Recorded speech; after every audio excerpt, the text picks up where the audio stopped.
that happened is his motivation.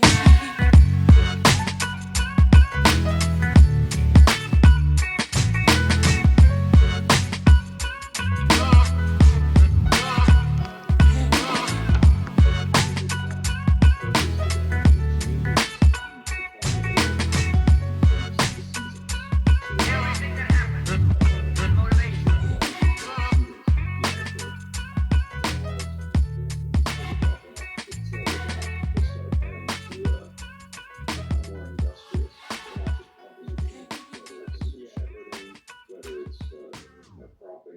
Something agriculture, we know that their life was more complicated than Adam and Eve's to start out. Oh, for sure. Oh, yeah. So when Cain and Abel go to make an offering to the Lord, Cain offers a very lazy offering. This is what people don't get. Cain makes a very lazy offering. Abel uses these newfound industries, uses the intelligence, the working of nature, and he provides a more substantial offering, which is taking care of a flock. Why God chooses Abel and says, Abel, good job, is because Cain's offering, number one, it's like a pagan first fruit offering. It's very lazy. Adam and Eve just left the Garden of Eden. That's where all the food was. When they leave, God's expectation is for humanity to partake of the industries, to till the ground. And part of that's animal husbandry. So Abel is walking This is why I like Dr. Longo. the direction that God wanted humanity to go. Cain, however, represents the lazy behavior of, I'm just going to pluck some fruit, throw it in a basket, and that took no preparation. That took no industry, intelligence, or planning. So it's not the animal versus the fruit that God was pleased or displeased. It's the effort and the fulfilling of God's kind of command to go till the ground and be more industrious. Cain was lazy. Also, Abel never slaughtered those animals. He says he took the fat from his either fatlings or sucklings, a young animal. He took the fat. Could have been dairy for all we know. Could have been butter. You know what I mean? Again, we don't have an instance of bloodshed.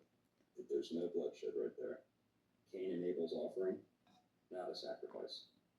My dad, or your dad can, if you have a brother, say, all right, boys, tomorrow, show me what you did yesterday. Show me what you did today. How productive were you? And if I come up with the flock that I was tending to all day, that's my offering. You know what I mean? Are you pleased with what I've been doing all day? And he didn't have to kill him to show that. If it was an instance of slaughter, I think we would have had a clear sacrifice. Yeah, there would have. I agree. There's no bloodshed in Cain and Abel. It's not until Noah gets off the ark that we have our first real animal sacrifice, as we think of it, bloodshed. That's probably Genesis 7 or 8. Genesis 6, they're building the ark. Gopher wood is Genesis 6:14. So they land Genesis 7 or 8, or maybe 9. You probably know a lot better than me. Yeah, I think it's 8 when they get off This the is ark. why it's also So they good get off the ark. to have these It was different man's perspectives on falling. things. We need to Because realize I know this is the Bible the to a nastiness degree, that Jesus not to the came degree like he just to quoted it, rectify was book, largely verse, opened, all that. not just by I Adam do and Eve in the garden, know someone that knows the especially Bible by Noah when he gets off the ark. This like is another fallen that. man that completely goes over people's heads. Most people miss it. When Noah gets off the ark, he makes an offering. He sacrifices animals. God had commanded him to take care of all the animals. And why did he kill him? Why did he kill what? Keep them safe through the deluge, through the flood. So he builds the ark out of gopher wood. We'll talk about gopher wood too. Okay. He builds the ark. I thought it was a Does kesha. everything God told him to do. But when they get off, we have to think about the world. And I hope I don't get a copyright because I'm definitely putting this little tidbit in my next video. There probably weren't many Because I already trees. made a post about it. The world would probably devastated. Oh yeah. If that's a literal story, the world would have been devastated.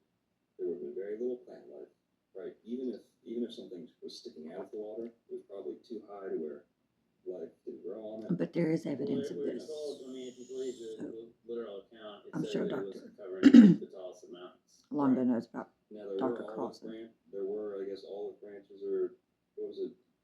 Well, I think there must have been something left over because it was basically saying that like that's why Noah sent out a dove to see if it would come back, and it came back with an olive.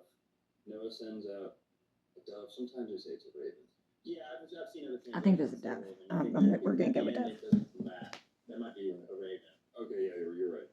Sends something that doesn't come back. He sends another bird out. Yeah, well, I think wasn't it the first one he brings back something, but that was to tell them that there was still time to go. But when it doesn't come back, it's to say that it's good. It's good. Right. Okay. So Noah gets off, and we can imagine that it was probably pretty desolate, pretty destroyed, It wouldn't have been easy to grow anything right away, right? It would take a minute. And even it seems, if we're believing this happened around Mount Ararat, near Turkey and Armenia, that our archaeological history of humanity, anthropology, pretty much shows that the most civilized people in the ancient world appear out of nowhere.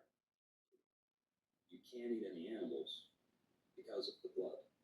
There's blood in the flesh, and the blood has life in it, so you can't eat flesh with blood in it.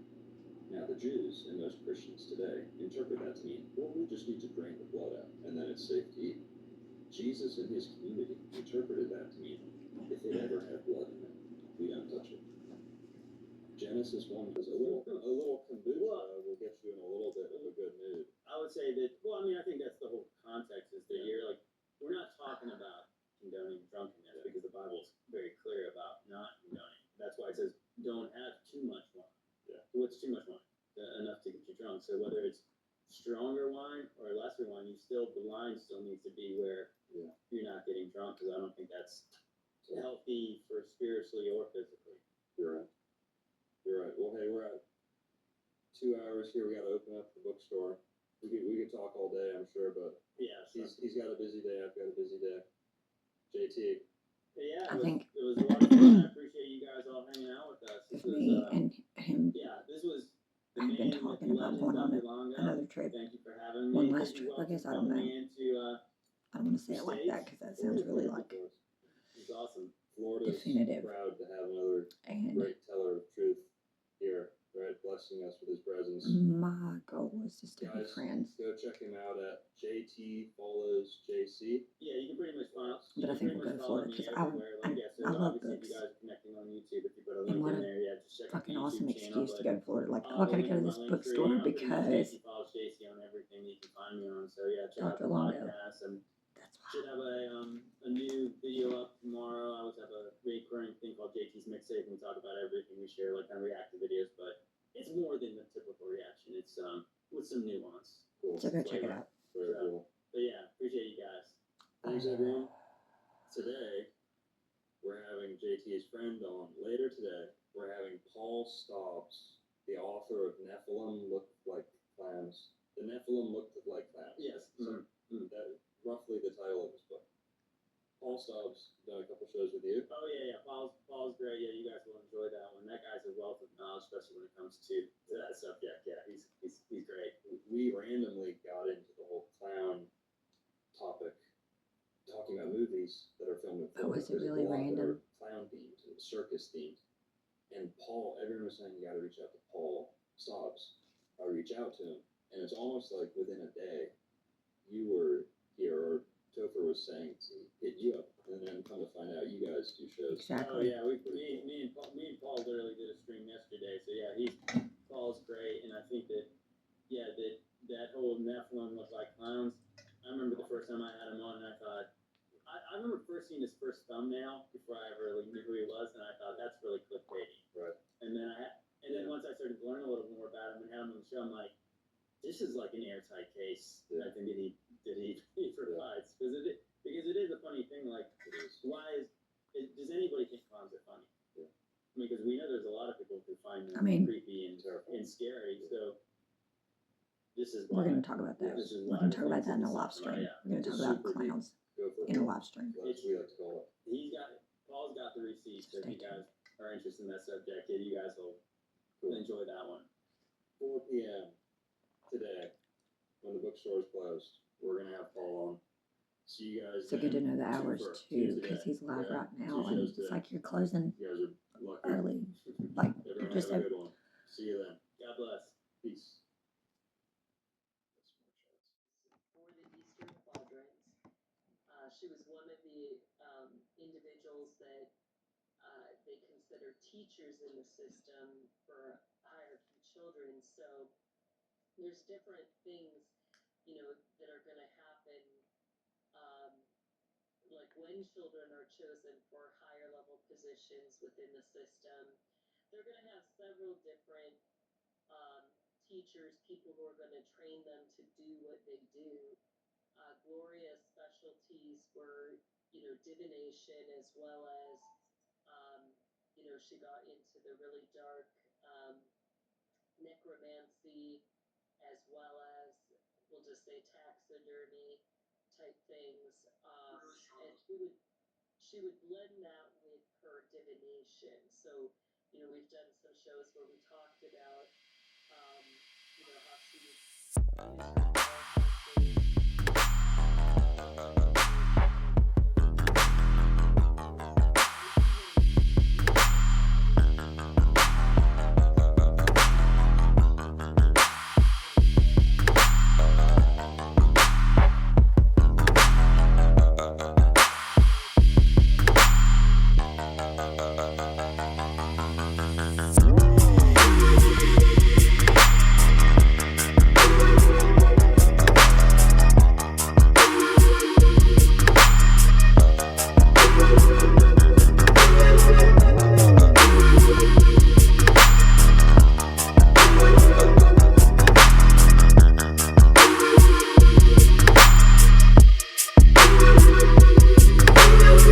Do you want to know what it is?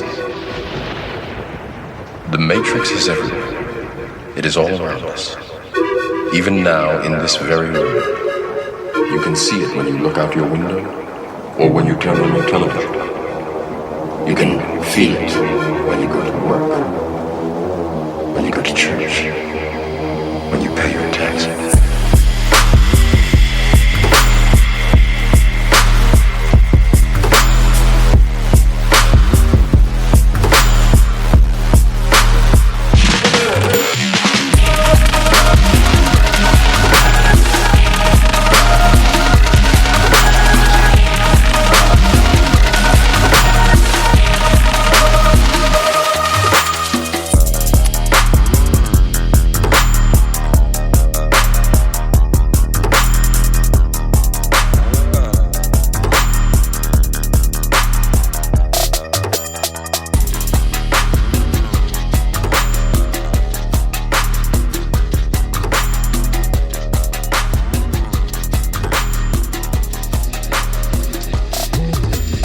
It is the world that has been pulled over your eyes to blind you from the truth. What truth? That you are a slave.